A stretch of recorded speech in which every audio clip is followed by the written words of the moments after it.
Podskin. Boa tarde, nós vamos dar início a mais um Podskin. Hoje eu trouxe a nutricionista chamada Bruna. Ela tem um podcast também que chama... Como é? Pode Bru? Pode Bru. Ah, tá certo. Muito obrigada por ter aceitado o convite. Eu adoro vir compartilhar um pouquinho mais de conhecimento. Geralmente as pessoas têm muitas dúvidas em relação à alimentação, à nutrição, e tem muito conteúdo assim na internet que a gente fica até perdido, né? Sim. Eu acho sempre importante a gente trazer um pouquinho mais de conhecimento. Com certeza, até porque eu acho que hoje é muito fácil, assim, encontrar informações e desinformações na internet, né? Então, ter alguém que realmente é especialista na área para falar sobre os assuntos é muito interessante, né? Então, vamos começar conversando sobre qual que é a importância, então, da alimentação na questão agora do envelhecimento, porque a gente sabe que cada vez mais a população, né, tá vivendo mais e tem, assim, alguma alimentação que você acha que é mais importante para que a gente viva de uma forma mais saudável? Como que é, assim, o que você indica para os seus pacientes no geral? Achei bem legal você trazer esse tema de envelhecimento. Essa semana eu tô fazendo 40 anos. Eu falei, gente, a gente começa a envelhecer. Sério? Não parece, nunca. A gente começa a envelhecer e, assim, por mais que se cuide, a gente tem sempre essa preocupação, né? E na alimentação é sempre assim, o que faz bem para a pele, o que faz bem para o envelhecimento, o que faz bem para ganho de massa. Na grande maioria dos casos, a mesma coisa que faz bem para todos os objetivos faz bem para nossa pele também. Então, ter uma alimentação rica, né, em ômega 3, em peixes, em oleaginosas que a gente acaba deixando de lado, as fibras, né, frutas e vegetais, que a gente fala realmente assim, tem que ter aquele prato colorido e realmente variar. Às vezes as pessoas vão muito no básico, né, sempre na mesma fruta, sempre uma banana, não varia o prato, acaba não consumindo alimentos mais vermelhos, sabe, com antioxidantes, fibras, né, e acaba pecando muito na questão proteica, né, eu vejo principalmente as mulheres tem uma ingestão baixa em proteínas, então ter esse equilíbrio na alimentação é muito importante. Então a gente fala de uma dieta mediterrânea, que é realmente assim os tubérculos, né, o arroz, o feijão, lentilha, ervilha, grão de bico, essas sementes, né, as oleaginosas que às vezes acabam ficando um pouquinho esquecidas. Sim. Isso é muito importante pra gente manter uma pele e a nossa saúde em dia. Tá certo. E falando então sobre alimentação, você mencionou algumas suplementações, né, como o ômega 3. Hoje na nutrição, o que você vê que realmente é interessante, faz diferença suplementar? Claro que, né, cada um é individualizado, né, tem que ser olhado de forma individual, mas o que você vê que realmente faz diferença e o que você acha que, assim, não é tão importante quanto falam que às vezes pode ser um modismo? O que você me diz? É legal a gente falar de suplementos que geralmente as pessoas esperam um milagre, né? Uhum. E a suplementação ela sempre vem para complementar. Então, assim, uma alimentação que às vezes está um pouco deficiente, ou algum exame que está alterado, mas assim, não tem igual falam, não tem uma fórmula de bolo, né? Sim. Mas geralmente as pessoas, quando você fala de pele, envelhecimento, elas pensam a primeira coisa, o colágeno, né? E tanto quando a doutora veio falar assim, vamos falar sobre a pele, colágeno, eu falei, qual que é a sua opinião sobre? Porque realmente é um suplemento que assim, tem muitos estudos, tem muitas promessas, mas sim, realmente tem alguns benefícios. Eu gosto muito de usar a vitamina C, a vitamina E, até porque às vezes a gente usa uma suplementação que depende de outra para ter um efeito, né? Então é muito importante avaliar essa questão do ômega 3 que eu falei. Geralmente as pessoas não têm um consumo adequado, né? Equilibrado na alimentação. Então realmente para manter essa questão de anti-inflamatórios, mais antioxidantes, para prevenir esse envelhecimento, e o mais, né, equilibrado possível. Sim, até porque o ômega 3 a gente sabe também que tem benefícios para a questão da visão, para o sistema cardiovascular, é um suplemento interessante, né? Mas claro que dose individualizada, né? Tem que ver realmente a questão da alimentação, porque nenhuma suplementação substitui uma boa alimentação, que é o mais importante, né? Isso, e você que tem experiência na área sabe, né? Às vezes não adianta assim, dependendo do suplemento, às vezes a pessoa tem um desconforto gástrico, às vezes ela nem tá com deficiência nesse suplemento, por mais que saiba que é muito bom para pele ou para ganho de massa, às vezes ela não está necessitando aquilo, às vezes são outras questões, outros fatores mais ambientais que às vezes precisam ser alterados, né, dentro da rotina da pessoa, do que simplesmente entrar com a suplementação. Eu até estava conversando com uma paciente que ela me chamou no Instagram essa semana e ela mandou o vídeo de uma blogueira falando, olha, essa blogueira falou que esses 2 suplementos são ótimos para o crescimento de cabelo. Daí eu já falei, olha, veja bem, né, Por que que eu peço exames laboratoriais antes? Porque não adianta você passar uma receita de bolo, como você falou para todo mundo, sendo que às vezes sua necessidade é uma coisa que não está naquele suplemento e às vezes aquele suplemento você nem precisaria suplementá-lo porque suas vitaminas, né, naquele já estão boas. Então acho que tem que ser individualizado, né? Não adianta passar. E hoje, assim, se você entrar na internet, às vezes você vai numa farmácia, eles já tentam vender multivitamínicos, polivitamínicos, e às vezes você não tem necessidade daquilo. E dependendo do caso, ainda às vezes, sei lá, a pessoa tem alguma alteração de exames ou alguma doença, alguma coisa, ela nem sabe que aquilo ali às vezes pode estar mais prejudicando do que ajudando. É que tem, às vezes, o uso indevido, né, de excesso de remédios, excesso de vitaminas pode causar uma sobrecarga tanto no fígado quanto no rim, né, principalmente se você não ingere água da forma adequada, né, para fazer esse filtro. Então, realmente, né, tem que avaliar. E a gente comentou antes do colágeno, né? O colágeno, a gente sabe que existem vários tipos, né? Tem algum que você indica mais? Tem algum que você indica mais pensando em alguma coisa e outro em outra? É que como eu trabalho muito com a área mais esportiva, né? Eu tenho essa compreensão. Primeiro, né? Antes de entrar com qualquer suplementação, ter esse suporte proteico adequado, então um cálculo, né, que é diferente para atletas, né, de pessoas comuns como a gente. Então, ter essa quantidade de proteína adequada ao longo do dia, que na grande maioria, igual a gente falou antes, acaba falhando.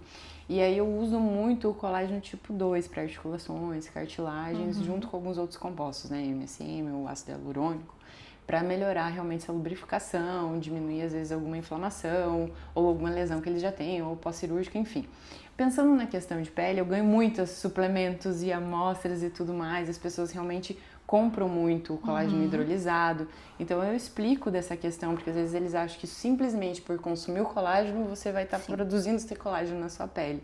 Então explicar, né, eu acho que é o mais importante a gente ser bem verdadeira com o nosso cliente, explicar, porque assim, às vezes eles têm uma promessa, eles imaginam uma coisa que não vai acontecer, né? Exatamente. É o que eu sempre gosto de falar no consultório também, né? Quando me pedem, e o colágeno oral, né? Todo mundo vem com essa dúvida, porque muitas pessoas falam a favor, muitas pessoas falam contra.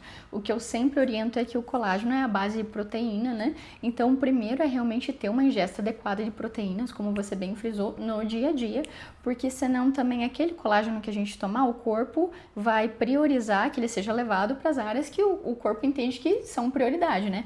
A pele não costuma ser a prioridade, né, nesse filtro. Então, assim, primeiro alimentação, né, balanceada com a ingesta proteica. E se ele conseguir chegar na pele, né, a gente tem muitos estudos que mostram que melhora a questão da hidratação da pele, né, deixa com mais viçosa, a melhora da aparência, às vezes de rugas finas, mas o colágeno em si não vai ter a capacidade de produzir mais colágeno por si só, né, só pela suplementação. Mas ele é muito importante e associado a procedimentos, né, de estímulo de colágeno, porque para estimular colágeno e ter bons resultados, a gente precisa como se fosse de um substrato, né, uma matéria-prima. Então, quanto mais matéria-prima se tiver adequada, né, para o organismo com o estímulo, daí eu acho que é muito interessante. Mas realmente tem que ter essa avaliação, porque tomar pensando que, não, é só isso, não precisa de procedimento, né, não precisa, e é o suficiente para eu não envelhecer com flacidez, daí é... Mas é igual você falou, às vezes a pessoa não está fazendo o básico, uma hidratação, a qualidade do sono. E aí, assim, essa questão do colágeno, como ainda tem muitos estudos, às vezes as pessoas nem usam certo, né? Não utilizam corretamente, ou às vezes usam por um período e acham que vai ter aquele milagre e falar, não fez efeito, ou não tá fazendo, né, essa questão de proteção da pele mesmo. Sim. Então, ela não vai ver aquele benefício, talvez, então, assim, acaba frustrando. Mas realmente, assim, eu acredito que todo o conjunto, fazendo um tratamento, né, para pele, junto com a alimentação e todos esses cuidados, sim, ela vai ver os benefícios. Sim.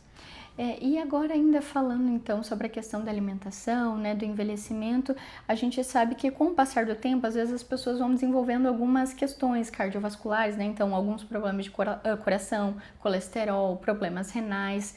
Para esses pacientes, ou com doenças autoimunes, né, que são quando as células do próprio corpo atacam o próprio corpo, tem alguma alimentação, assim, que você indique que seja mais adequada para um paciente que tenha um problema renal, por um paciente diabético? Como que você faz essa avaliação no seu consultório? Na verdade, dependendo de como esse paciente tá, o quadro dele, né, por exemplo, essa resistência insulínica, se está no uso de medicação ou realmente usando insulina, que seja, a gente tem que ter uma análise, né, um pouco mais cautelosa, um paciente renal. Então, sim, tem orientações diferentes, até das quantidades de proteína, quantidade de alimentação.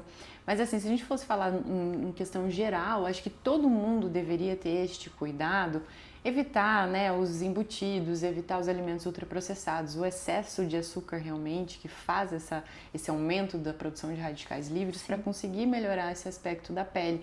E evitar esses picos de glicose que a gente fala quando a pessoa, né, come muito carboidrato e não consome junto proteína ou fibras para manter esse controle glicêmico, que aí sim vai ser um prejuízo para a pessoa. Em relação de doenças autoimunes, eu tenho doença autoimune, eu tenho esclerose múltipla. Ah, não sabia. Sim. Então, assim, pensando, até uma vez eu conversei com meu médico e falei, doutor, porque as pessoas perguntam, ai, tem alguma coisa? Eu, por mim, o que eu vejo? É a alimentação, que igual a gente falou, assim, quanto mais variada ou a qualidade, né, a quantidade também é importante, melhor ainda. E outros hábitos, né, exercício, enfim, qualidade do sono, que vai melhorar e amenizar esses sintomas.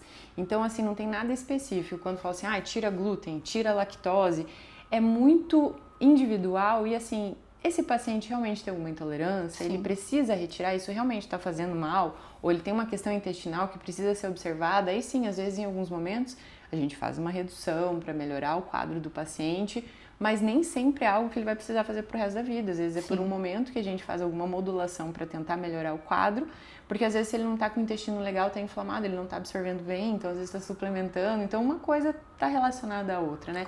Mas não tem nada assim pontual, tem que comer isso ou tirar isso, igual eu falei. Essa questão mais assim, claro, tem as preferências, às vezes a gente pode falar, você tem que comer tal coisa e a pessoa não gosta de comer. Mas dentro do que a gente tá falando, acredito, acho que quanto mais variar, mais qualidade nutricional, acho que isso vai fazer toda a diferença em todos os quadros de doenças.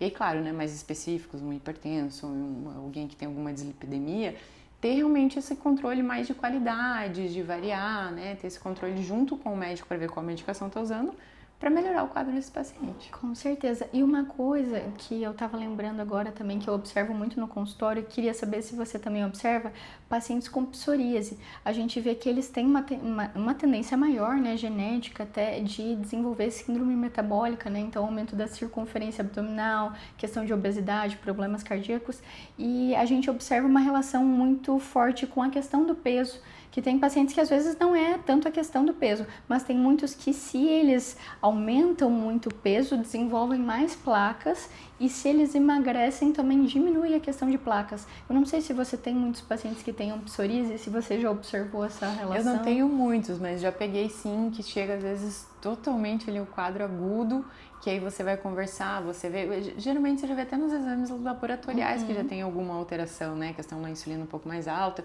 então a gente faz algumas modulações sim, porque geralmente o médico orienta e fala assim, conversa com o nutri ou procura para tentar organizar essa alimentação, então a gente faz estratégias ao longo do dia, por mais que a pessoa goste de comer, sei lá, o seu pãozinho, o seu docinho, tipo, dentro da rotina a gente fazer essa modulação para não ter esses picos de glicose, a gente tentar organizar e alinhar tudo isso para tentar recuperar esse metabolismo para a pessoa conseguir emagrecer. É igual o ovário policístico, a pessoa já tem uma dificuldade maior, né? Daí tem todas as questões de acne, então a gente consegue modular com a alimentação para ver uma melhora do quadro. Sim.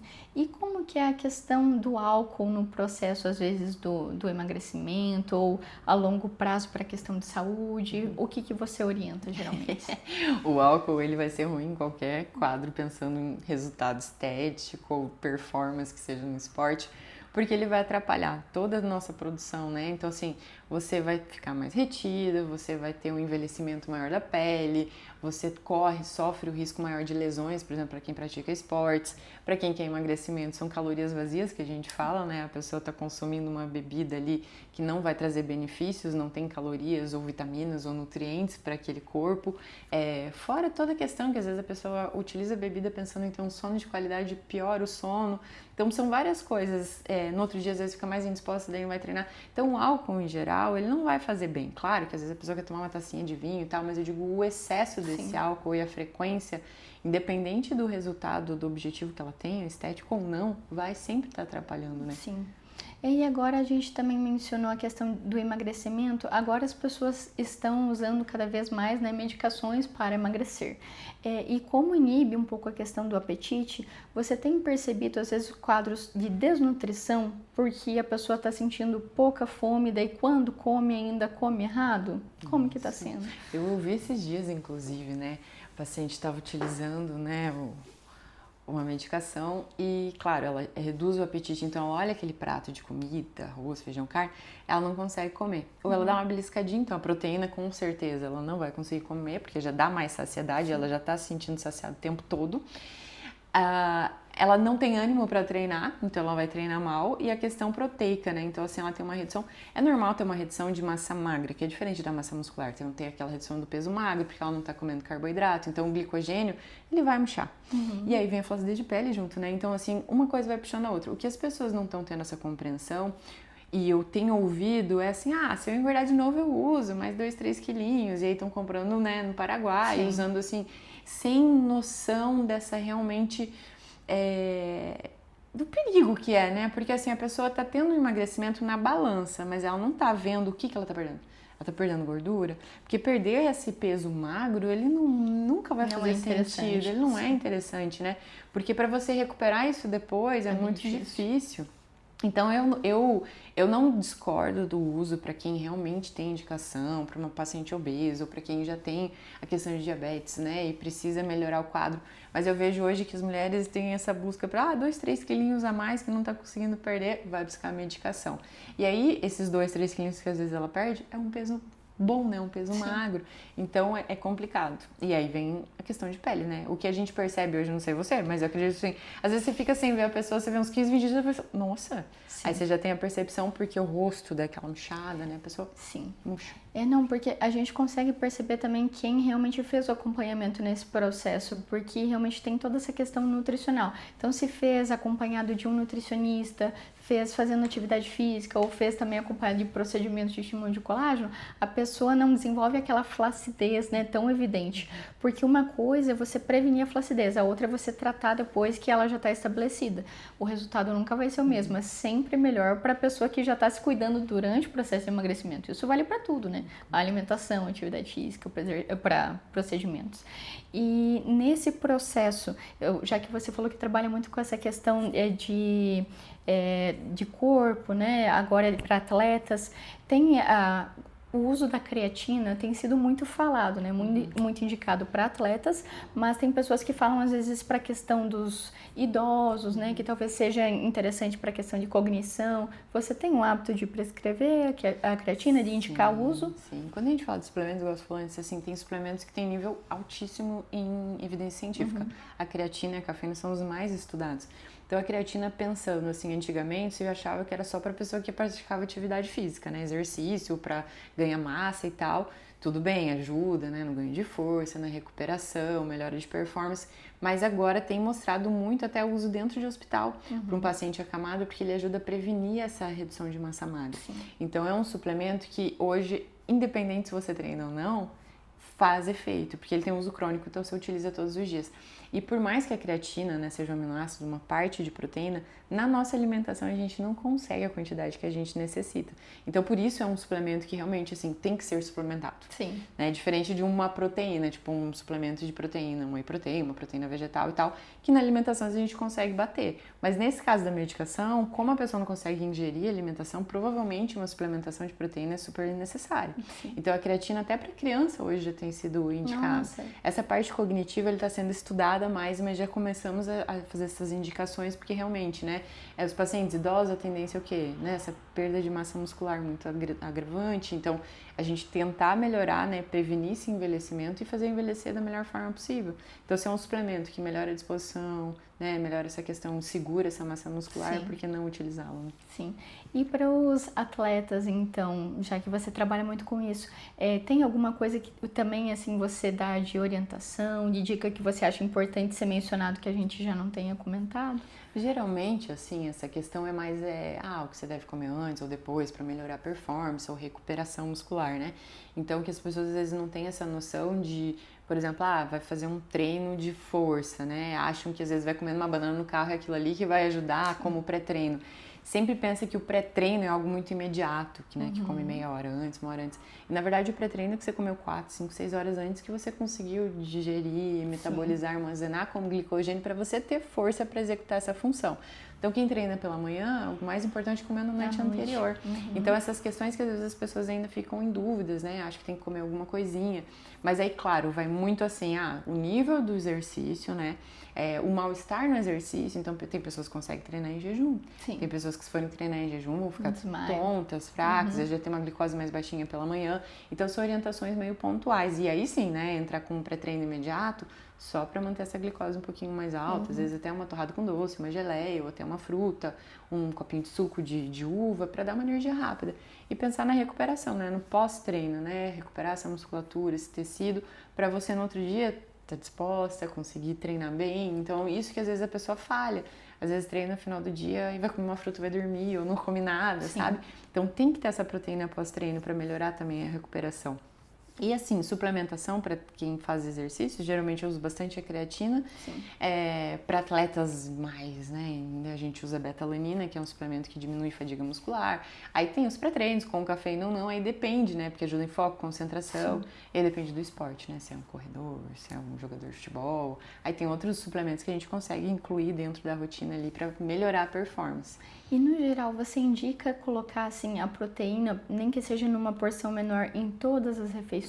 Você tem essa orientação? Ou no maior número de refeições possíveis? Ou não tem isso? Antigamente, uma das orientações era essa, né? Você fracionar a proteína ao longo do dia, distribuir de uma forma mais certa possível, porque senão ele não conseguiria fazer essa síntese proteica se ele consumisse uma quantidade muito grande de, né, determinada refeição. Hoje essa orientação já mudou. Então é muito melhor que esse paciente consiga a quantidade proteica que seja em 3 refeições do que às vezes ele tem que fracionar e não conseguir consumir. Né? Às vezes, no meio da tarde precisa comer proteína e não consegue, está no consultório o dia inteiro, não para comer, ou não gosta de suplementar. Então é melhor que ele consiga distribuir ao longo do dia. Por isso que eu falo, não tem uma receita, né, pronta, assim, você tem que comer a cada tantas horas e tal, porque às vezes não é a realidade desse paciente. É igual você provavelmente tem suplementos ou tem produtos que a pessoa tem que passar que às vezes para ela não vai ser tão fácil em determinado horário, dependendo da rotina. Com certeza. Mas gostaria de agradecer muito pela sua presença. Obrigada. Achei que o papo foi, assim, a troca foi muito interessante. A gente podia ficar horas falando sobre tudo. Sim, não, porque imagina, a nutrição e a questão de saúde é muito importante em todas as áreas, né, da medicina que a gente pudesse explorar, né, seja na neurologia, na cardiologia, na dermatologia, então é um tema, né, temas muito importantes que a gente pode discorrer. E conta um pouquinho pro pessoal onde que eles podem te encontrar, suas redes sociais e o seu local de atendimento. Ótimo. O meu Instagram é NutriBrunaCheck. Vai estar aqui escrito. Isso. Eu tenho um podcast quinzenal que também levo, né, pessoal da medicina, da área do esporte, para compartilhar um pouco da experiência, ou até profissionais da área da saúde que façam algum esporte que queiram compartilhar também um pouco da rotina, que eu acho muito legal. As pessoas gostam de saber das pessoas, né? E o meu consultório é aqui pertinho, aqui na Rua Maranhão. Pertinho mesmo. 2 quadras daqui, na Rua Maranhão, então assim, número 1175. E quem quiser, né, mais conteúdo, pode entrar aqui no meu Instagram. E eu amei, a gente poderia conversar sobre vários assuntos. Você viu que às vezes a gente veio falar de pele, quando a gente já tá falando de esporte. Exatamente, vai ligando um assunto no outro, né? Muito bom. Não, mas o bom é que a gente também com certeza vai ter outras oportunidades. Daí a gente fala um pouquinho mais sobre outros assuntos também. Obrigada. Então, muito obrigada por ter vindo. Espero que vocês tenham gostado e até a próxima.